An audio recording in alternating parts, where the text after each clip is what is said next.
So during the pandemic, Ali started this, PPS case competition platform at Cornell post-graduation. And I started my DCRE, Diversity CRE, YouTube channel, website, all that to highlight individuals in the industry that weren't being highlighted. And next thing you know, coming out of the pandemic, my platform's full-fledged. I got a lot of great content on there if you guys have already seen. And Ali obviously is hosting has an amazing team that helped him host an amazing event in PPS. And so now we're combining forces like the Avengers, and we're following up with people like yourself. So we appreciate your participation. And we plan to do this every year going forward. So right now, unknown, about to be known, and then going forward, everybody's gonna know. So I guess that's the best way to segue into introductions for each of you all. So if you guys want to start introducing yourselves, just give me your name, where you're from, your year in school and major. Okay, so I am Taja Tuggle. I am a senior at FAMU. I'm from Covington, Georgia, and my major is facilities management. Cool.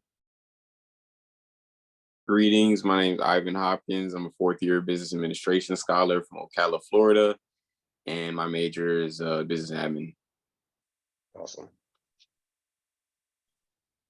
Greetings, I am Keanu Capers.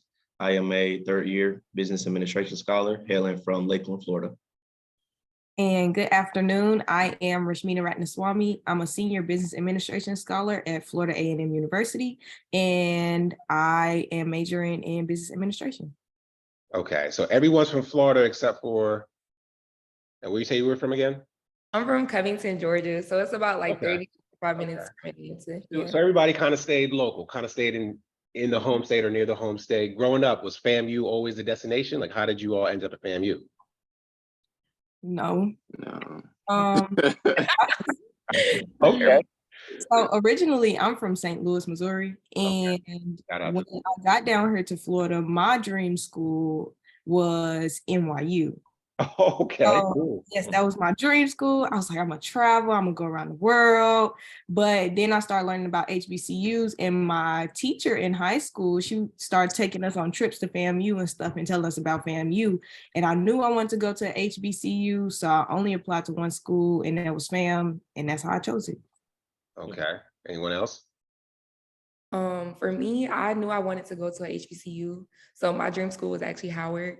And then I went up there and I visited it twice. And I was like, oh no, I cannot go to school. Hold on. I might have to edit that out. Oh, yeah, and you might have to. But I was like, I cannot go to school here. Like, it's cold. I'm gonna be 8 hours away from my mama. No. Okay. And so I'm like, I don't know where I'm gonna go to school. And I was gonna just settle and go to UGA because I had a scholarship there, but I really did not want to go to a PWI. Like, I really want to go to HBCU. Okay. And so my mom, she was like, let's go to FAMU. And I was like, no, I don't want to go to school in Florida. Like, Florida's terrible. Oh.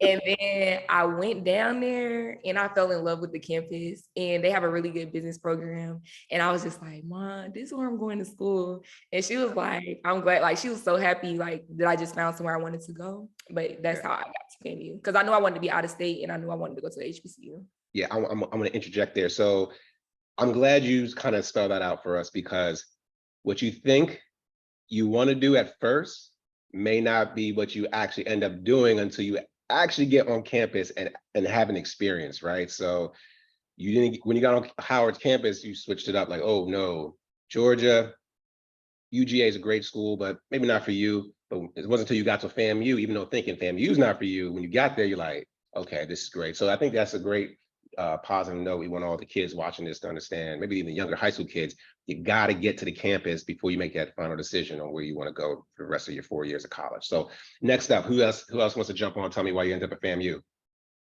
Keanu, you want me to go? We're gonna do ladies gonna go first for all the questions, and then we'll go. And then okay. So I actually started off as a student athlete. I was playing basketball at a smaller school. Okay.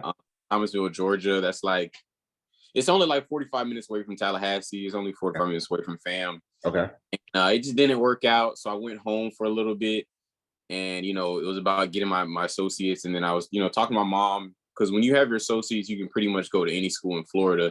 Mm. So most of my uncles and aunts had went to either UCF or UF, and my uncle got his master's from UF, and he's been kind of like my mentor, and he was telling me how he just felt like his career would have been farther along if he went to a HBCU.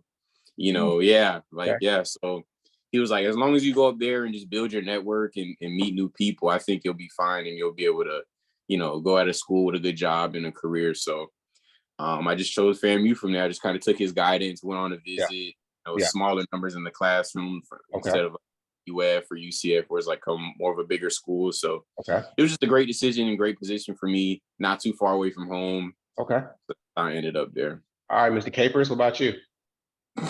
So my story is kind of similar to everyone else's. You don't really pick FAMU at first. My first decision was not UCF, it was USF. Okay. I applied to USF and I got accepted, but it was to the St. Petersburg campus. So I was like, I would rather be at Tampa, because Tampa, it was kind of like a close to home type thing. It's only around like 30, 40 minutes from Lakeland. But I ended up having a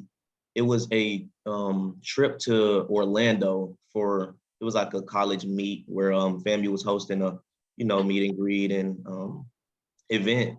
And I went out there and the energy was just like amazing. And I don't know if this was a telltale sign that FAMU was meant for me. I didn't know at that time that FAMU was meant for me, but there was like a QR code you had to scan to get like a gift card. And I guess I was the first person to scan it. So I got like $50 gift card. I was first place. I was like, wow, cool. But I didn't really think like, oh, this is my school until following up, I had just applied and it went through. And I was like, hey, let me give it a shot. And I'm happy with everything that came from it. All right, cool, awesome.